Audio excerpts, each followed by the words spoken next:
The thing is, if we want to create something different, we have to be willing to do something different. And even if it's like good exercises, if it's not working for you, it doesn't make the therapist bad. It just means that you need to do and try something different. And that's where trying on mobility, if you haven't done it, if you're feeling little aches and pains throughout the day, like obviously not one big pain, but if there is something that continues to reoccur, there is something that continues to come back, have you tried something different? Have you tried on mobility?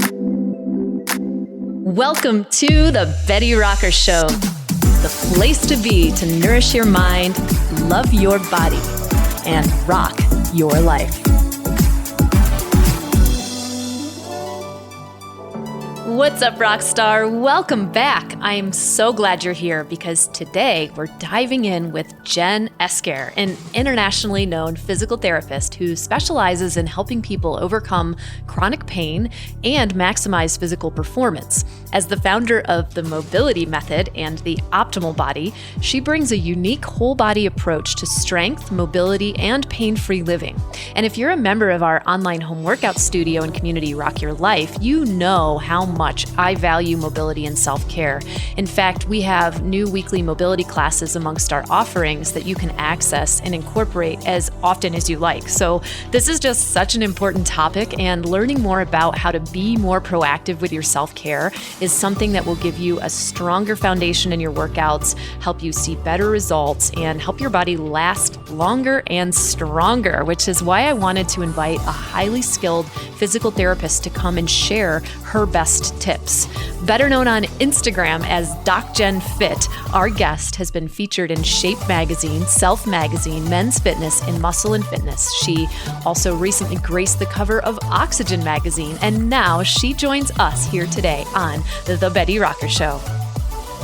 Doc Jen Fit, it is so good to have you here. Welcome to the show. Thank you for joining me. Thank you for having me. I really appreciate it. It's good to see your face again. Same here. Oh my gosh, every time I see your face a lot because I am a huge fan of your Instagram and I follow you and I love all the tips that you provide people. How did you get into using Instagram as a sort of a vehicle for distributing your content? I would say Instagram found me. I mean, yes, I created an Instagram, but it was only for friends and family. Like my handle was Jen_ES_care because that's how you phonetically say my name.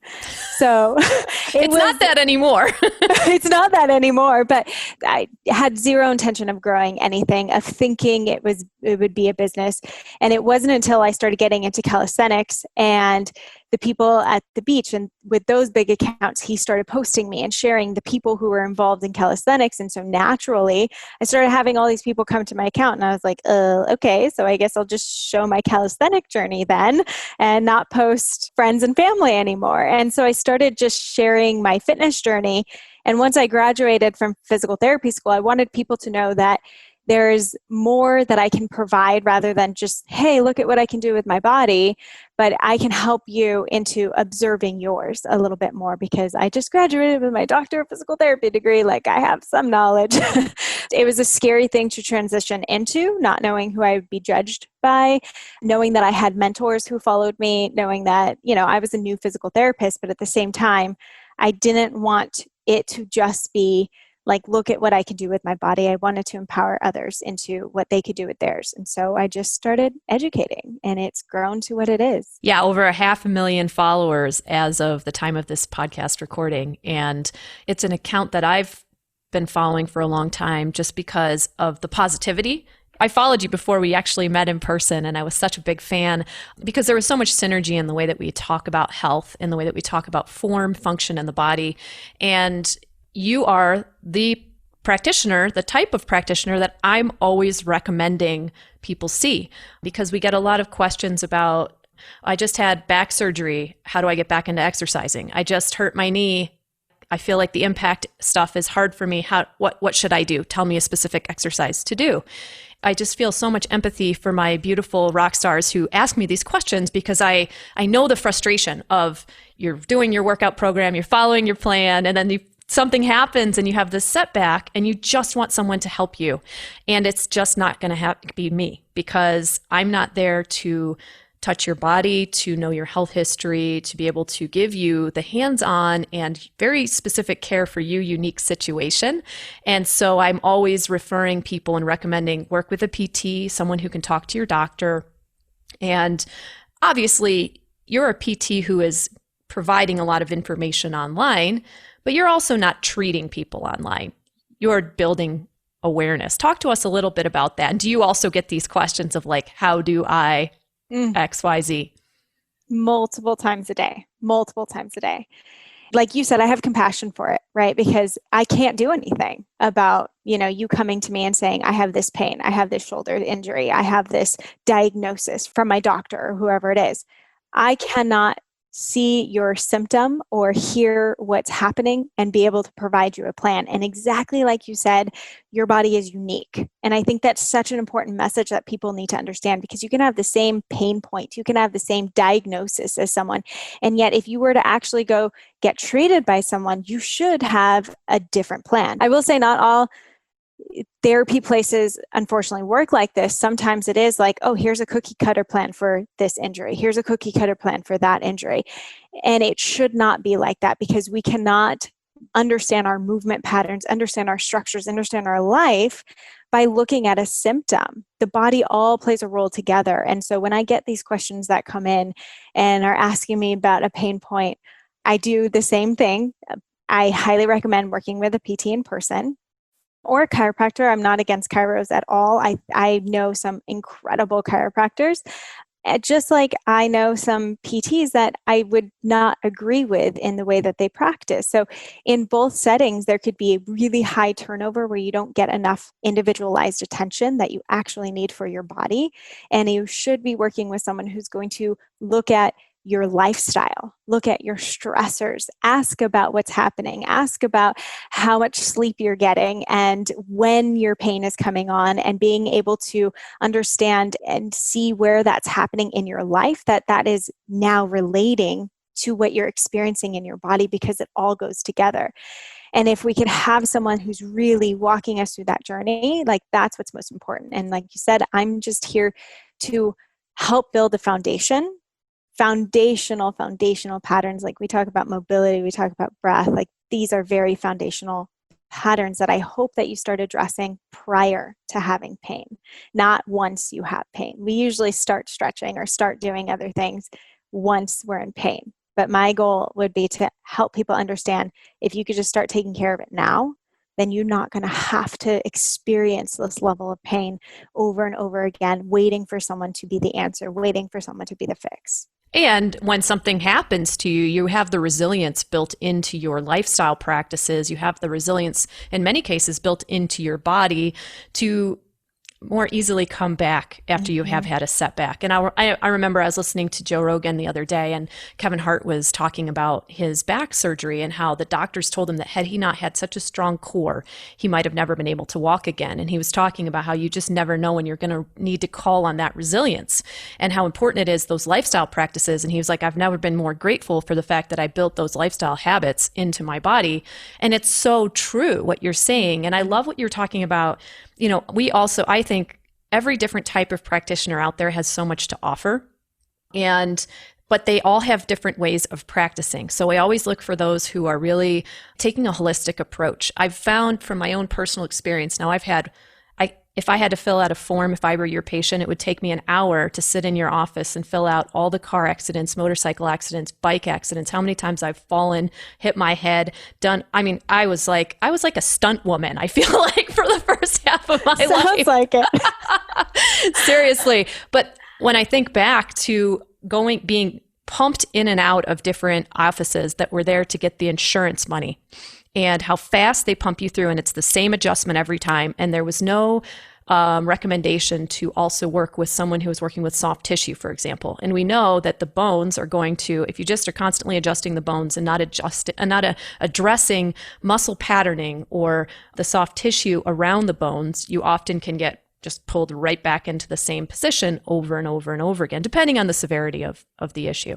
This is why physical therapy is often my go-to that I recommend people go to. And I always say someone who specializes in athletes or in sports medicine, someone who's really well-rounded, because the girls and the women that I serve are mostly athletic. They're working out, they're exercising. So I love suggesting that as a really well-rounded place to start. Although I've also had the privilege of working with chiropractors who are doing a lot of other really cool things in their practice, and I have gained so much wisdom and been so helped by them. So it really is about the individual practitioner, but you've given us such amazing insight into why that's important. And you touched a little bit on mobility, which is a word that I love. And you, of course, you created the mobility method, which is one of your amazing programs, which I highly recommend. I remember signing up for one of your first challenges and just being blown away by the level of information, the content, and then you created the mobility method, which is brilliant. Talk to us a little bit about mobility and why it's so important. It's such a hot word right now, and which is amazing. And I think it got so much attention because it was the one thing that no one really talked about, especially if you looked on social media and you looked at fitness pages. It was all about the exercises and how can I look good doing certain exercises. But if you did one of those programs and it was only focused on these exercises or beating up your body, essentially, we're not getting the balance of actually moving into the body passively and a little bit more intentionally as well.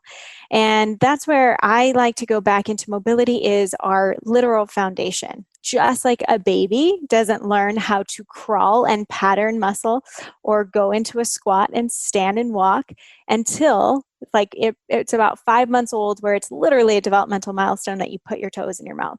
And not that we need to be putting our toes in our mouth now, but it is to show that you're as you're developing, you're gaining this range of motion in your hips before you even start to crawl, before you even start to pattern what could be happening and what's activating in your body and gaining that strength to stand and walk and carry yourself. So it's the same as we grow older. We should be looking at these developmental patterns. How am I going to be expected to load my back and go into a squat really low past parallel, which is needed in a lot of exercise classes, if I don't have the range in my hip joint itself or in the muscles that support that joint? So how am I going to, you can just imagine, it just doesn't make sense. Like I'm going to be hammering into a range of motion, increasing the load by adding weight now. Of course, it's going to be prone to more injury. Now, is this going to say that it's 100% going to cause injury? No, nothing is. Yeah, our posture is not going to, our alignment's not going to. I have scoliosis, I don't have pain. So you cannot say that structure is going to dictate pain, but what we can say is that we want to put ourselves into a more resilient type place. So what can I do to build the resilience starting at the foundation? And that's mobility. And that is the number one thing that people are mostly missing and not doing until they go see a PT, until they go say, oh, that's right, I don't have that range of motion. I need to now work on it. Oh, that's why I could be having back pain because my hamstrings are super tight or whatever it is. And we don't notice or bring recognition to it until it's almost like the pain is screaming at you. Right. Tell me, what's the difference between mobility and flexibility? That is such a common question. Flexibility is just going to be hanging into your passive ranges and increasing your passive range. So a lot of people think splits, back bends, like how can I really just pull my leg up on something and pull passively without using the muscle activation around my body to really do it for me. So mobility is going to be the active ability to get into a range, where flexibility is just going to be how can I get into a fullest range passively without any muscles kind of pulling that on. And where I think the sweet spot lays is in the in-between. Like you don't need extreme ranges. So I don't think everyone needs to be doing a split. I don't think that's necessary. However, hanging out and passively stretching for at least a minute to 2 minutes and allowing that mind-body connection to start saying, oh, this is a safe range to be, and it's okay. I think that's a really good first step, especially when someone is feeling so tense and so tight. So being in that passive range is so good. It needs to be followed up though with active range so that then your body knows how to gain stability. So if we're only doing one, but without the other, I think we're not, combining the two enough. And I don't know why there's a fight between it. It's just, what is the balance and how can we make it actually intentional for the body? So, someone who is not having any specific problems, let's talk about someone who wants to be proactive with their self-care, someone who's exercising regularly. What would we ideally, how much time per week or how much time per session would we recommend for her to do a little mobility drill? Maybe Mm-hmm. how many times a week? Like where do you work it into your workout? How do you advise people on that? So I always say you have to look at your own day, because I can tell you to do it every morning, but if you have kids that are running in, or you got to do, like, I'm not going to expect that the same across the board for everyone. And so you have to look at your day and you have to look at your individual body. And this is where people get lost too. Like, oh, there's a mobility program and it's all these intricate movements that take an hour to do. And it's like, who's actually following that very consistently? I know I wouldn't. I would maybe do it a couple times and then fall off track, because adding an hour into your day is just not always feasible, on top of working out, on top of staying healthy, on top, all the other things. So I like to sprinkle it in. That's how I talk about mobility. It's like brushing your teeth. We brush our teeth hopefully like twice a day, right? In order to prevent cavities and prevent buildup on the teeth.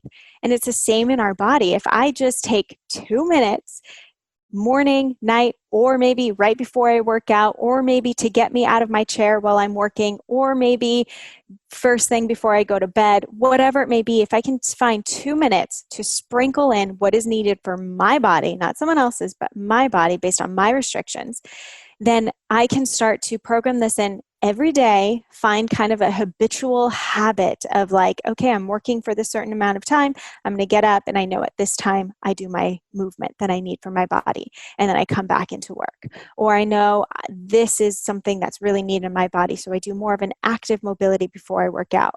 And I do more of a passive mobility after I work out. You can sprinkle it in to different parts of your day depending on what you need and what is necessary for your body. But it's got to be consistent. Like if you were just going to do mobility once a week, it's probably not going to do as much. I mean, Sure. it's a start. It's a start. So I'm not going to attack it, but at the same time, it's got to be consistent if you want to see real change and feel real change in your body. It's got to be on a daily basis. It makes sense when we talk a lot about like how do we build health habits into our lifestyles. We don't I take the all or something approach, right? And I what you just described is such a healthy, accessible way to fit this into what you're already doing. Like Mm-hmm. just in my mind, I was honestly assessing the fact that the last time my PT gave me a protocol to do, it's a whole sheet of paper. It takes me like 10 to 20 minutes to get through the whole thing. I did it twice and then I didn't do it again. And then next time he sees me, he's going to be like, so did you do your thing? Oh yeah, I did it twice. Yeah. And I was supposed to do it like however many times, right? And I wish that I had something that I could sprinkle in. Like I have so many other health habits that I'm doing throughout the day that I'm sprinkling in because it's easy for me to mix it into my day. It gives me a nice Mm-hmm. break. It's enjoyable. So I'm like, wow, this is such an amazing frame for how to really do something that's truly beneficial to our mobility and to our well-being and gives so much benefit to our workouts and to really seeing results faster too. Exactly. And I always say too, like if a therapist or a chiropractor is getting mad that you didn't do your exercises, they didn't give it to you in a way, one, that's accessible, or two, that makes you feel like this is so important. If someone doesn't feel the change in their body, why would you continue it?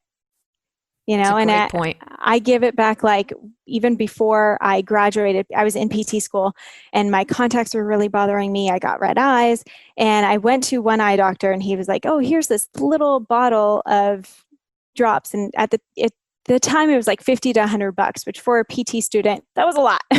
He didn't tell me what was going on with my eyes. He didn't tell me why it was going to work. He didn't tell me anything. So I used it for a little bit and I was like, this isn't doing anything. So I stopped. And I just started using Clear Eyes again. And then I went to another eye doctor who pulled out images, showed me what was happening, showed me why my eyes were getting red, showed me what, told me and explained, educated me on what those drops do, how long it takes, what, the whole process of it all. And I was crying in his office, not because I was like so upset, but because I was like, oh my God, I understand. And this makes so much sense. And that's where it really clicked for me of like, it is not the person's job, the patient's job to, get the benefit. I mean, yes, it is based on what you do, but you as a practitioner have to make it so educational, so understanding that they feel like this is so important to add into their life. And if that's not happening, it's not going to happen.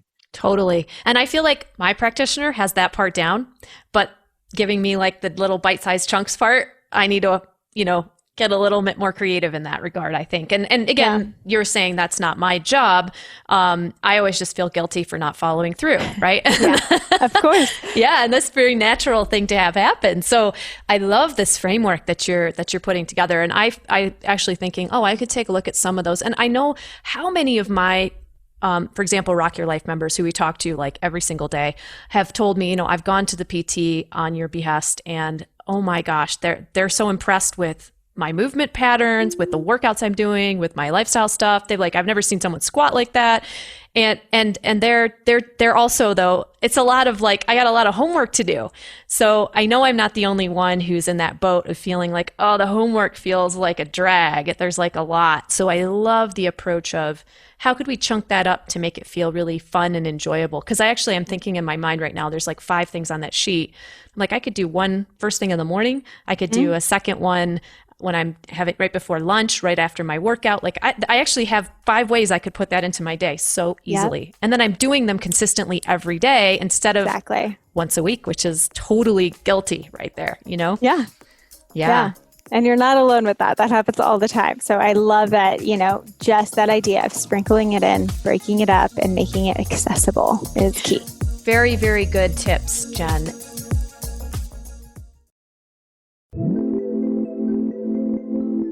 And I was curious, what are some of the most common issues that you see come up in your practice? I would say because I don't treat a lot in person anymore, I am getting people who have been in pain for years now. And it has been something that they're having to tolerate, and they go and they see the same therapist and get the same exercises. And the thing is, if we want to create something different, we have to be willing to do something different. And even if it's like good exercises, if it's not working for you, it doesn't make the therapist bad. It just means that you need to do and try something different. And that's where, trying on mobility, if you haven't done it, if you're feeling little aches and pains throughout the day, like obviously not one big pain, but if there is something that continues to reoccur, there is something that continues to come back, have you tried something different? Have you tried on mobility? And mobility, you have to understand, it starts at the breath. And I think that's the number one thing that people neglect the most. It's like, well, I foam roll and I stretch and I'm tighter. Well, if your nervous system is responding and you're doing these things, but it's getting tighter, then you're not actually addressing the root cause. And that is talking to the nervous system primarily. That is what's going to help range to start to open. That's what's going to help things to start to click and activate that the way they want to. You have to be talking to the nervous system.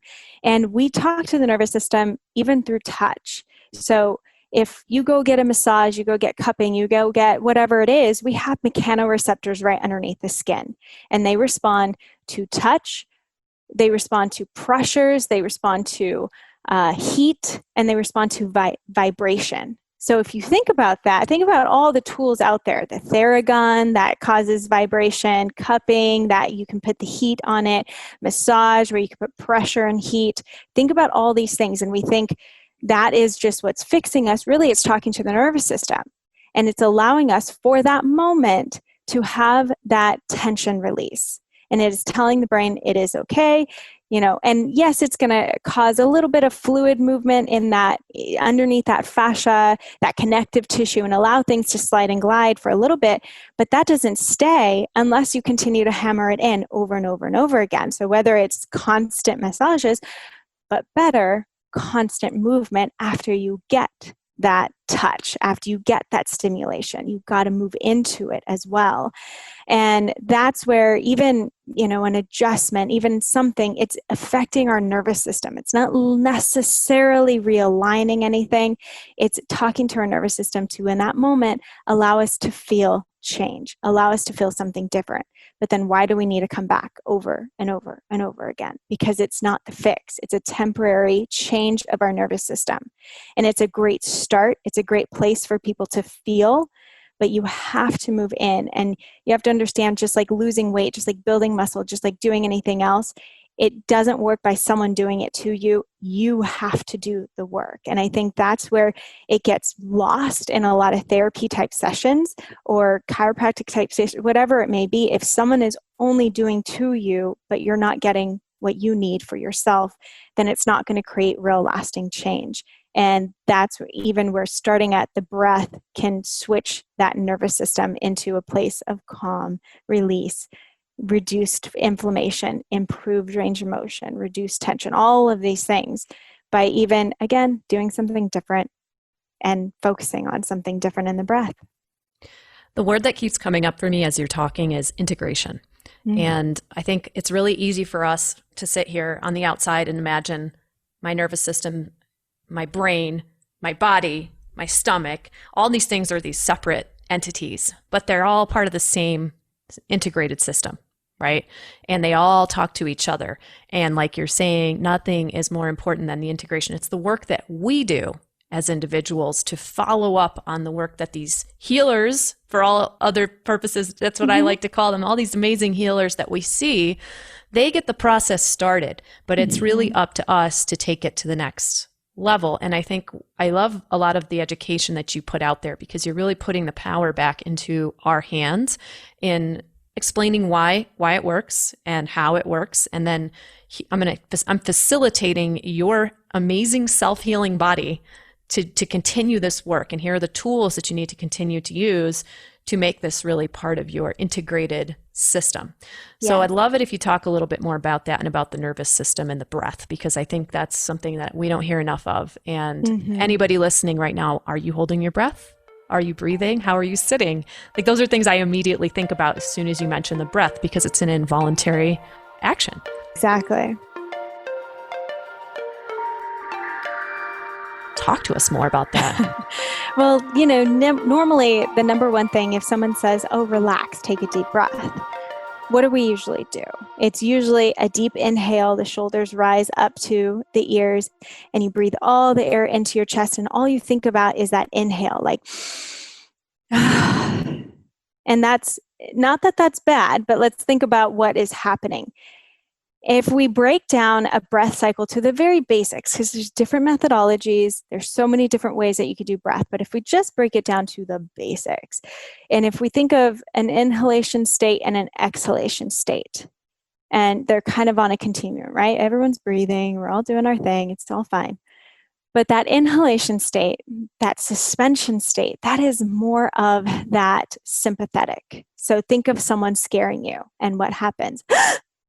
You take a breath in and you hold it, and everything gets really tight because your body goes into protective mode. Immediately, your arms come into your chest and everything stiffens up.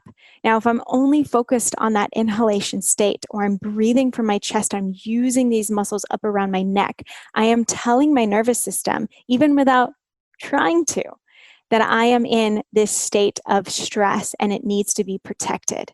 So your body naturally goes into that more protective state, more cortisol going through the body, more inflammation going through the body, more sensitivity to your nervous system, to your nerves. And if we have more sensitivity to our nerves, we have more experience of pain a lot. Now, if I shift that, think about going to get a massage, and you're like, it's this spa-like relaxed exhale. And that's that exhalation state. That's that parasympathetic, that rest, relax, digest. And it's in that state where everything melts, where everything relaxes, where tension immediately starts to relieve. And that is, if we just think, okay, how can I get more into an exhalation state, less into an inhalation state? Then I want to not be focusing so much on the inhale, but I want to be focusing more on the exhale. So if someone says take a relaxed deep breath, it should be a slow inhale and then a really slow exhale. So as long as you extend your exhale, shorten your inhale, you can already start to get back into a more relaxed state. And then the other thing I like to say is, if we're tension headaches build up around the neck. This is so common, right? Especially if we're forward, we're looking at a computer, we're looking at a phone, whatever it may be, or there's just tension in life because that's life. There's a lot of stress, there's a lot of things. So if you notice that you're getting all this tension buildup right around the neck, how can I then take my attention to my rib cage and the low part of my rib cage? So rather than just hand and belly and chest breathing, if I bring my hands right around my low rib cage and I give it a little squeeze, then I tell my body where it should be breathing into. And that's where I can take a slow inhale there and a slower exhale. And you want to feel that expansion to the sides of the rib cage. And we forget about that. We think belly breathing, but if you're not moving your rib cage, your diaphragm rests right underneath the rib cage. So if we're just thinking about belly, then we're missing the whole intention of getting that rib cage to spread so that the diaphragm has room to move. It is not just about belly. Belly should be relaxed, but it shouldn't be forceful in and out. And so if you just implemented those two things, like say, and I tell people to practice this, whether it's right before you go to bed and people pass out right away, like get yourself in a comfortable position, place your hands on your low rib cage, and think of like a 4-second inhale and 8-second exhale.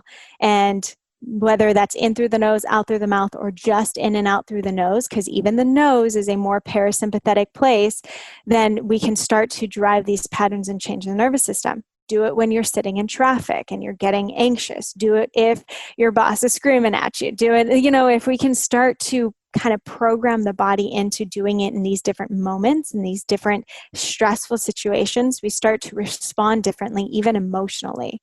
Because, we can go into all of that, but the limbic system is so close to the respiratory system even.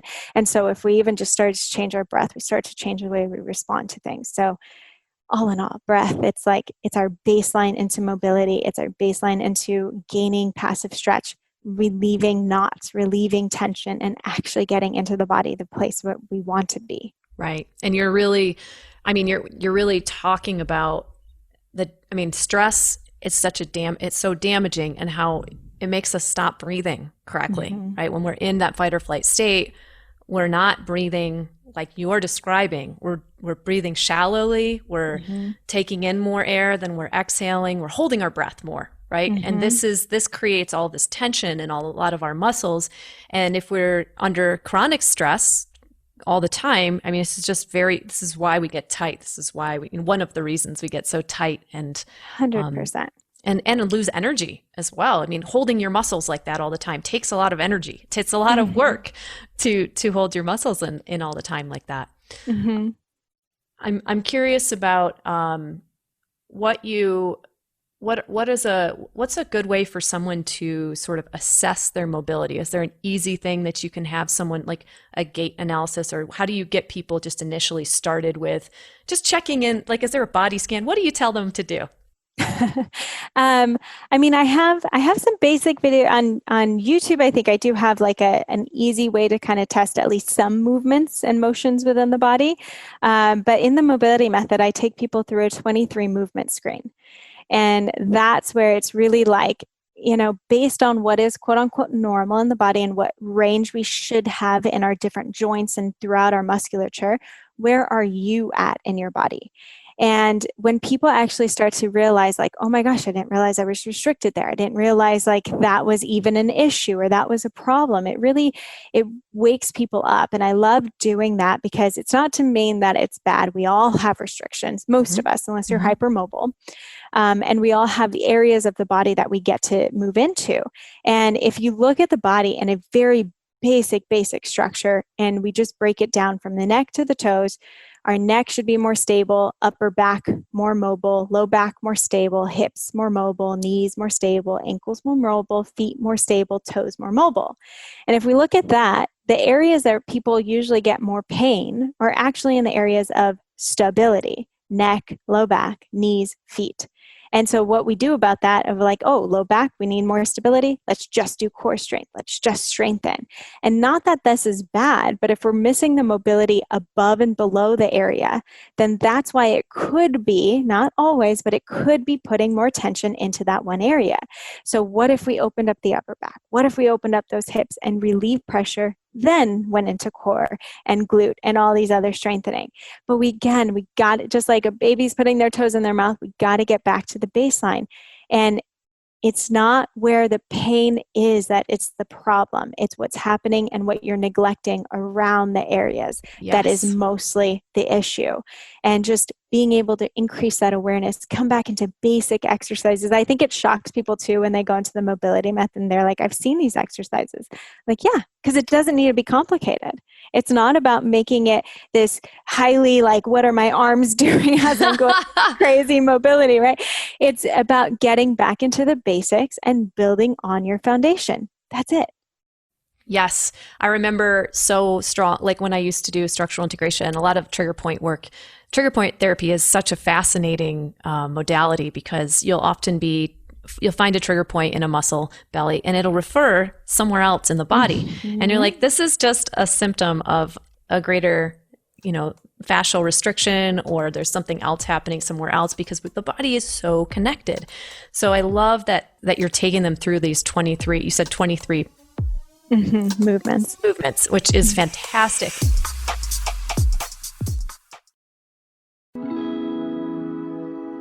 I watched a story on your Instagram where someone looked like she was tap dancing. What was that from? Tell us. Yeah, so that was so cute. So I have, right now I'm doing a little free challenge, and it takes people through mobility, core, strength, and just like I pour all of me into it to try to educate people. And when I'm talking about alignment, I'm usually talking about pressure systems. So how is my neck aligned over my rib cage, where my diaphragm is, over my pelvic floor? So it's not about having a perfectly stacked spine or, always needing to like shoulders down and back, but like, how can I get into a more natural pressure system so that when air comes into my throat and then expands from my rib cage and then goes down into my pelvic floor, I have a natural push back up and out. So you should have this natural flow of air. And when something is restricting, either our pelvic floor is going to get super tense and tight, or sometimes drops and gets really weak, or we get really tight into our upper back because we're not expanding from that rib cage. All of these different things start to happen when we're not aligning that pressure system. And so she's really talking about like rib cage over her pelvis as she's breathing and tap dancing. And then is the pressure going from her big toe to disperse through her feet fully rather than staying on the outsides of the feet or too far on the inside? So she's kind of getting this feel for the different areas of her body, even as she goes into a movement that she loves to do in her everyday life, which it was just so cool to see her, how she's integrating it all. So cool, because you think about, so someone who's a tap dancer, she has a really strong pattern in her body already of how because she's trained in herself how to do this. So to be able to apply these principles to something that you're already doing is really powerful, I think. So this is a great example of why Jen's methods and her trainings would be a great fit for anyone who's already exercising. You've already trained yourself how to do certain things. Now is an opportunity to give yourself the edge by dialing it up even a little bit more with your body awareness, right? And that's so cool. And you can uncover, like, I was just talking to my doctor the other day and we uncovered certain things in my stuff. And she's like, I love that you're not freaking out about any of this. And I'm like, I'm not, because it's great that we can see it, because now we can treat it, right? Yeah. Like once you shine the light on something, it's not that something's wrong with you. It's that you have an opportunity to now address it and to get stronger, to give yourself the edge as you go through time, as you get older. And this is what gives you longevity and more joy in your body as you go through time, I think. And that's what you're really giving people here. Yeah, I'm doing my best, and it's just, I wear like awareness around my wrists because I believe that is the key to getting into, whether it's emotion, personal growth, body, pain, whatever it may be. We have to increase our awareness and start to understand it before we can start to change and do something different.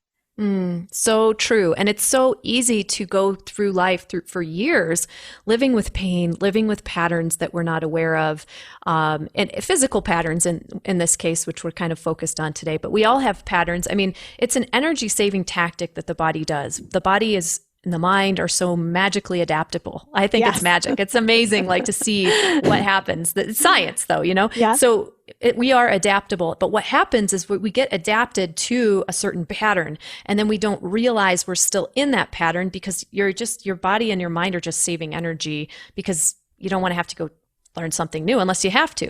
Mm-hmm. This is a great opportunity to actually, on purpose, say, "Hey, I'm open to seeing if there's something better that could work for me better." And serve me.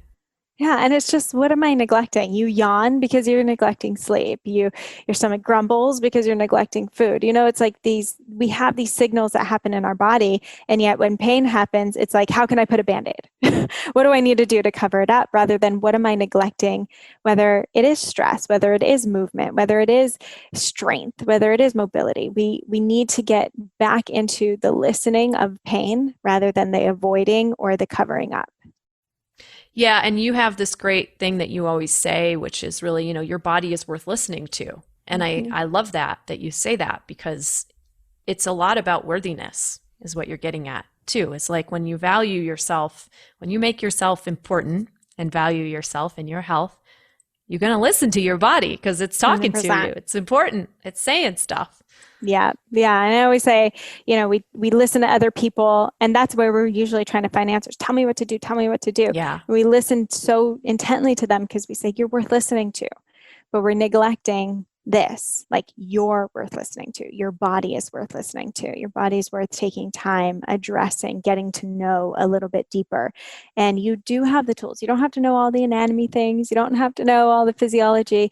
It's just about listening and then guiding in with other people that lead you and facilitate that pathway. So an amazing therapist is someone who's guiding you with tools. They're facilitating the way. They're not fixing you, they're just facilitating. And that's what we all are trying to do, as coaches, as therapists, as anyone. A great coach is someone who's facilitating the pathway so that you can then take the tools into your own hand. Well, I couldn't have said it better myself. And this is why I really feel like the mobility method is something that is a perfect, it's like a perfect add-on to any of the programs that we have, any of our fitness programs, because we're talking constantly about form, function, body awareness.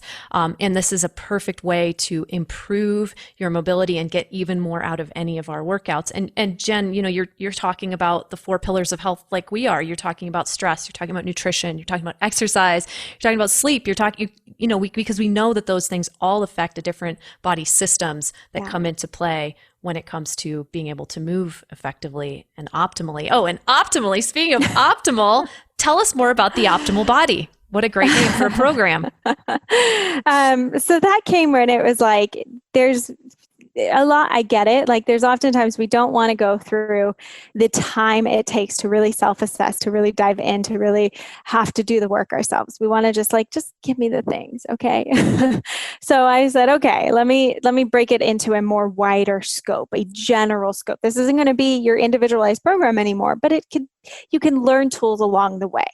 And so that's where I created the Optimal Body membership that had just functional HIIT workouts. So it means that you can get a workout done in your home, but I'm going to take you through like external rotation lunges I'm going to mix up your worlds of exercises you've probably never seen before, because I want your body to start to feel something different. Then we go into core workouts from core 1 to core 4, again, talking about this pressure system. How is my pelvic floor, my rib cage responding before I start going into the super crazy high level things? And, coming back, let's address the foundation again before we build in.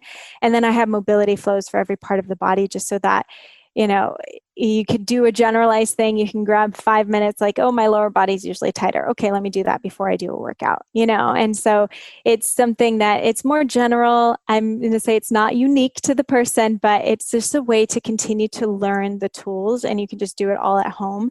And then we're adding activations as well, because I'm so tired of hearing my glutes don't fire and I don't know what my low traps are, and all these basic things that you would go to a physical therapist to start learning.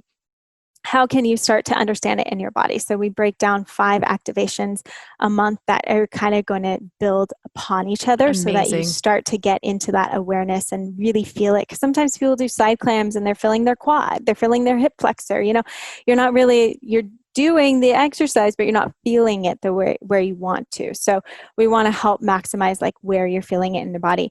And my thing for this is there's no one optimal body. There's never one optimal way for anything. It's what optimal means within your own individual body. And when you just expand and learn different tools, then you can start to build in your repertoire of what your optimal body means. And that's what we're trying to do through movement. Oh, so powerful. And what a great offering that must be. I love it. I love the name of it. I have one other question for you, and when it relates to, because I have primarily my listeners and audience are women, and I love serving women, being a woman myself. Yes. Because I'm so interested in all the things that we're learning together. One of the things I wanted to ask you is when it comes to women's bodies specifically, are there any key things that are important for women to know when it comes to mobility and movement, maybe through the course of their life cycle, or anything that you see coming up a lot that you'd want to tell our women listeners? Yes. I think one of the number one things is that leaking and peeing after baby is common, but it doesn't have to be normal. I want people to get to know that statement more and more, because even when I went with my sister to a stroller strides class and I'm hearing the women talk about this, or I'm hearing the women talk about like, oh, I almost peed myself. And they're like, oh, you're in a safe space. It's all good. But no one's then saying what you can do about it or who you should go see. And again, there's no one program for leaking. There's no one thing. It's individual. And we have pelvic floor trained specialists in this area who could do so much and help you. But you have muscles in that pelvis that either sometimes get super locked up, or sometimes they just don't know how to function with you. And so if you can go see someone who's going to help to bring that awareness and that musculature to life in the way that's going to work with your breath and your core and your glutes. Like sometimes we think back pain is happening, or I can't turn on my glutes, and we're thinking about all these external factors when we haven't built in the internal ones yet. And even though men have pelvic floors too, and this is something to address for them, I think it's so common with women, or they're looking for the one thing to do for diastasis recti is what I see a lot, the separation in the abdominal wall. What is the one program, the one core exercise? And it doesn't work like that. Like there is not one core exercise. And if there's a trainer online who's telling you there is, you might want to go see someone in person. And because we can have separation and be super functional. I know women who you can almost put a hand between their abdominal wall, and they're doing CrossFit. And they're not having pain, they're not having leaking, they're not having anything happen. And so they have enough tension where they have that huge separation, but it's not doing anything like to change their function. So we have to start normalizing these things and understanding that seeing a pelvic floor therapist, like I think every woman, no matter if you think you're having issues or not, go see a pelvic floor therapist once a year, just at least a check-in. It's like we're told to go get pap smears, but we're not told to go see a trained therapist who actually knows the musculature and how it functions. And a lot of pelvic floor therapists will know movement, will know exercise, will know that their women want to get back to that. Because even after a baby, you're lifting a baby. It's not like you can't just not do anything, So how are we working with this musculature to build for our bodies? And that, I think, is just the one message that I really want people to know. Like, go see a pelvic floor therapist. I promise there's one near you. Also, pelvicguru.com. That is a directory for pelvic floor therapists, and you can look up one in your area. Thank you so much. I was just going to ask if you had any good resources. And I'm so glad you brought up diastasis recti, because that is something we get asked about a lot. And it's another condition that we feel that is something that you need someone to take a look at you individually, because it's going to be different for each woman, and it can be compounded by other things going on in your body that need to be addressed and on an individual level. And I hate having to say no to anyone, about anything, but I do know what lane I belong in online. And back when I worked with people hands-on, one-on-one, even then I would refer to other types of practitioners, because there's no one person that can do it all for you. And people have different specialties and skill sets. The smart people that you work with are the ones who are going to say to you, just like Jen said, here's someone I trust in this area, and let's work together as a team to make sure you get everything that you need. And that's someone you can trust, someone who's referring you to the right person. And even if they think it's the right person, you don't like that person's not listening to you. Remember, this is your journey, your life. Advocate for your own needs, and take, listen to yourself first, I think is my point. And Jen's too, because that's what we've been talking about, is your. Totally. Yeah. I want to give you the last word here. Is there anything I didn't ask you about, or anything you'd like to talk about that we didn't talk about yet, or that you'd like to re-talk about? I think we covered a lot. We covered how the body all works together, and, you have the tools to start listening. It just starts building that awareness and being willing to try on something different. We're always looking for the one thing, the one posture, the one exercise, but it's not about one. It's about trying on different things. Our body is consistently going through a journey, especially as women. We're going through journeys every month. So if we can be, cognizant to starting to get to know your body and start listening to you, then you're going to start to feel so much different and so much better in the body. Thanks, Jen, for that. That was really helpful. And of course, links to all of Jen's programs, website, everything will be in our extensive show notes page. And of course, you can find her on Instagram at DocJenFit. Highly recommended resource of excellent material, video tutorials. She's got a great YouTube channel as well. She started a podcast recently, the Optimal Body Podcast, which I highly recommend. Great show, great resources. And this is a physical therapist who I really trust and recommend that you get content and information from. She's helped me have more body awareness, helped me have more knowledge when I go see my own physical therapist in person. I love her challenges. I always do them.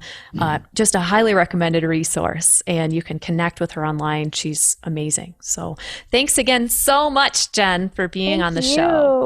Thank you. So sweet. Thank you so much for listening today, Rockstar. And resources and links to connect with Jen and get her guides can be found over on our show notes page at thebettyrocker.com/podcast. And you can also leave follow-up questions and comments for us there as well. So we've been talking a lot about taking care of our physical bodies today. And coming up next week, we're going to take a dive inside of our bodies and minds in another way.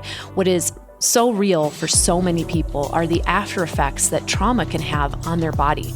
And so many of us live with that and internalize it, and it manifests in our bodies as pain, disease, eating disorders, and so many more things. So I'll be joined by the founder of the Institute for Transformational Nutrition, Cynthia Garcia, who shares her incredible journey from pain to power and just so many deep insights about the frameworks we can all access to walk through the fires we face, step up to a higher level, create a rich life of meaning and joy, and really heal ourselves in the process. This is a show you won't want to miss.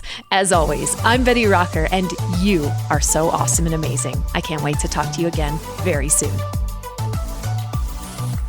This podcast is for information purposes only. Statements and views expressed on this podcast are not medical advice. This podcast, including Brie Argetsinger, Betty Rocker Inc., and the producers disclaim responsibility for any possible adverse effects from the use of information contained herein. Opinions of guests are their own, and this podcast does not endorse or accept responsibility for statements made by guests. This podcast does not make any representations or warranties about guest qualifications or credibility. Individuals on this podcast may have a direct or indirect financial interest in products or services referred to herein. Before starting a new exercise, fitness, or health protocol, or if you think you have a medical problem, always consult a licensed physician.